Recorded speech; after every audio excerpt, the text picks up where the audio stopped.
Atvykome į Lilę, į naują, ką tik šviežiai atsidariusi Restore FX centrą, eime pasižiūrėti, kas vyksta pagrindinėse dirbtuvėse.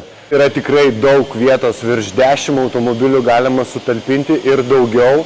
Labai įdomi yra šita kabina, izoliuota vieta, kur yra atliekami būtent polimerinio lako atnaujinimo procedūrą, apie ją šiek tiek papasakosiu vėliau. Turime paruoštą Porsche automobilį, kuris jau yra padengtas. Turime 2 automobilius, kurie kaip tik yra šiuo metu ruošiami.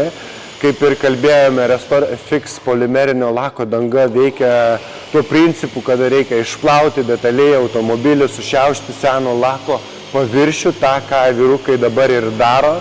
Taipogi Tesla už manęs eilėje ir Lamborghinis, kuris yra dengiamas būtent šiuo metu, technologas ruošia produktą ir dengia polimerinio lako paviršių ant būtent šio automobilio, kaip matote, izoliuotoje patalpoje, kad jokios dulkės, joks purvas nepatektų ir kuo įmanoma galima būtų atlikti kokybiškiau visus darbus. Tai kaip ir minėjau, ką tik šviežiai įrengtame Restore FX centre Lilėje. Mes svečiuojamės, atvykome pasisveikinti su savo kaimynais, su savo komanda. Taipogi Crown Lietuva, svečiai, kurie keliauja per Europą.